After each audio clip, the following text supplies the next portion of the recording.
Hi everyone, and welcome to this week's quick question for Alice.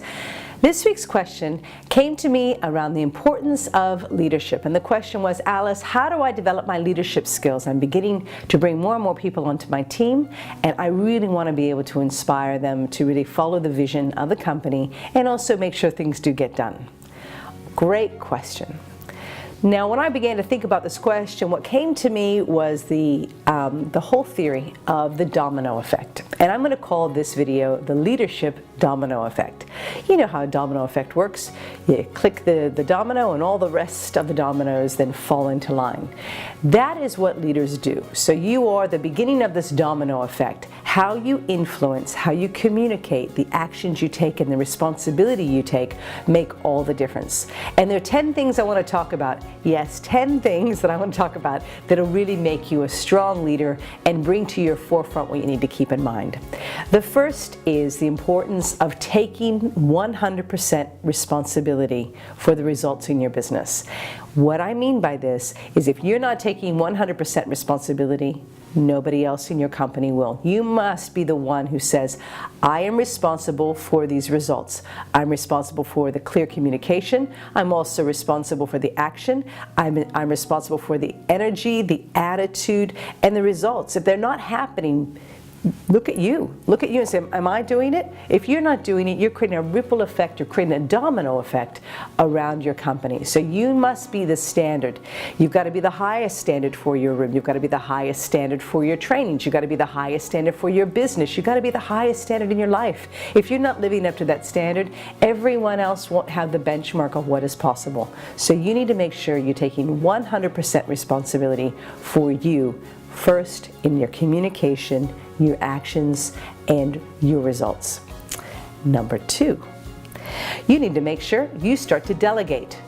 Now, if you're a one-person band, delegation will be the very first things you start to do. Once you start to bring in the money in your business, you say, okay, what is it that I am not great at? It might be marketing, it might be doing your social media, it might be doing your books, it might be creating PowerPoint presentations. I don't know, whatever it is. What are you like, you know what, this isn't my thing. I'm not too great at this. In fact, this is where I definitely don't want to become great. In fact, I'm sure somebody else is going to be great at this. So that's a delegation, not an abdication, but a delegation. And those will be your first hires. And so I'm going to talk about what you're going to do when you get your first hires, but important that you start to delegate.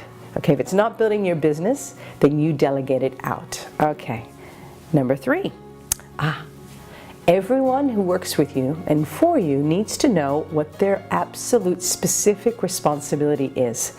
It's amazing how many times I went into companies and businesses and I said, so tell me what your job description is and show me your job description. And people would laugh. They go, well, I pretty much do everything around here. Or I don't know, I just do what everyone tells me to do. They didn't have a specific job description. If you don't have a specific job description of what are you being paid to do? Specifically, what are you sitting in that seat for? What are you doing? And then you have specific KPIs, key performance indicators that say, what tangible results do I need to get? Not my attitude. Attitude I take as a given. You got to come in with a great attitude, okay? If we're measuring attitude, then there's something not quite right, okay? If someone's attitude starts to drop, that's something altogether different. I'm talking, what are the tangible things that you're looking for with your team? What must they produce? Remember, because a company is around production. What are you producing as a company? Whether it's a computer, a training, a coaching, what is it? What are you producing? So the production is key. All right, number 4. When you bring somebody in, they know their responsibilities, then you need to do micromanaging. Micromanaging is this, making sure that they know why they're doing what they're doing, what they need to do, and how to do it. You go through the steps with them, you train them over time. It might take about 3 times until they get it right, and you want to make sure they bring it back to you on a regular basis to make sure they're on track. Too often, time can get going and someone's been working all day on something, and you go, oh, I didn't want that. And they go, well, I've just spent the last 8 hours working on this. You could have told me right at the beginning. Now at that moment, that's where the leader has to come in place and say, you're absolutely right. What we're going to do from now on is I want you to come back to me right when you just started so I make sure you're on the right track. When you're on the right track, then we'll go to the next step. Don't leave new people too long doing stuff until they actually understand specifically what they need to do. Because remember, we're always deleting, distorting, and generalizing every single second.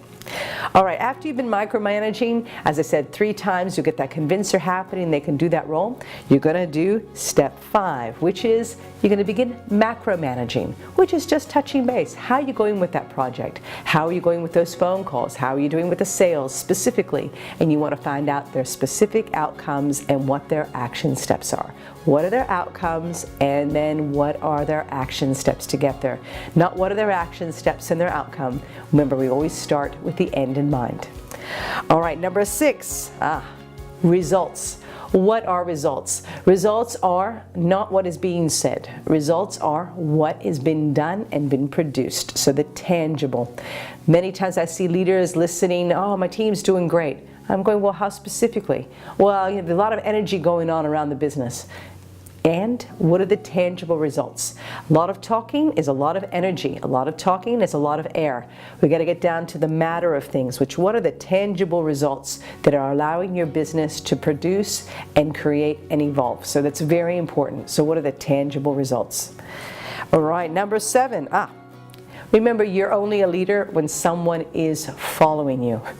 Now this is an obvious one, but many people say I'm a leader in my business, but there's no one around them, there's no one listening to them, so they're not really a leader. When I meet a real leader in a company or a business, what I see is a person who has an immense amount of certainty. Now then I ask, do they actually know where they're heading? Because the person with the most amount of certainty, just so you know, the greatest certainty you have, will create a sense of trust and responsiveness around people. So I always say that person has that most amount of certainty. Don't assume they actually know where they're heading. And again, as I've said, I've gone into many companies and I've gone to the leaders and I said, where are you heading? What is your vision? And they go, well, to make a profit. Like, that is not a vision. That is not where you're heading. And if you don't know where you're heading and you've got people behind you, guess where you're heading them to?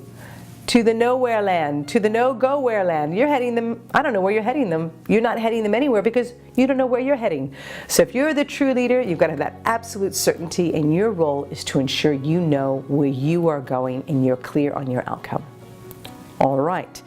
And number 8, I love this one. I thought about this. When you start something new, when you're learning a new technique or how to do something, have you ever noticed that it takes a lot longer than you ever expected it to? Well, a leader needs to put that time frame in. When you're doing something new, your team is learning how to do something new, give them some time to learn how to walk, and then they'll learn how to talk. Just remember, everything takes a little bit longer than expected. That being said, once they know how to do it, then we need to reduce the amount of time, because if they're still taking as much time as they did in the beginning, then you don't have systems to follow and they're reinventing the wheel.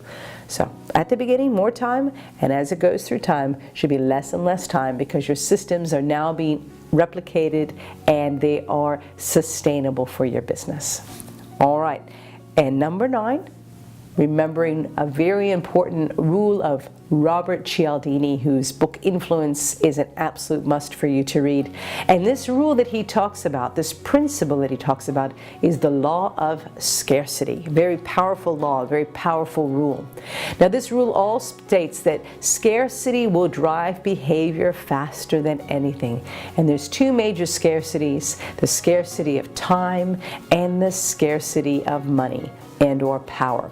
So if people feel they're going to lose time or they're going to lose power, also equated to money, they will get moving. So that is part of your leverage as a leader, to know which one do I need to use with my team member to get them moving. Do they have a law of scarcity about them that is time, or do they have a law of scarcity about them that is money? And sometimes you just need to knock on that a bit once in a while. All right. And the final one. Remember the 3 keys for you to be a great leader. Number 1 is you need to be consistently communicating clearly. Number 2, You need to make sure that you are giving feedback, positive feedback to your team, letting them know how they're doing, what they're doing well, and where they can improve. It's part of your role. And number 3, you need to have absolute gratitude.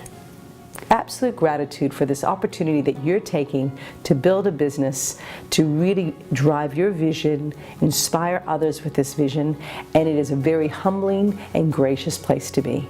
So keeping those 3 in mind, absolute clarity of communication, having real clear ways of giving feedback, and lastly, having that gratitude. I hope this has been helpful, this great QQA. I'm going to be doing a podcast and a blog on this, and I hope to see you at an upcoming training and get to experience this journey with you. Have a wonderful day.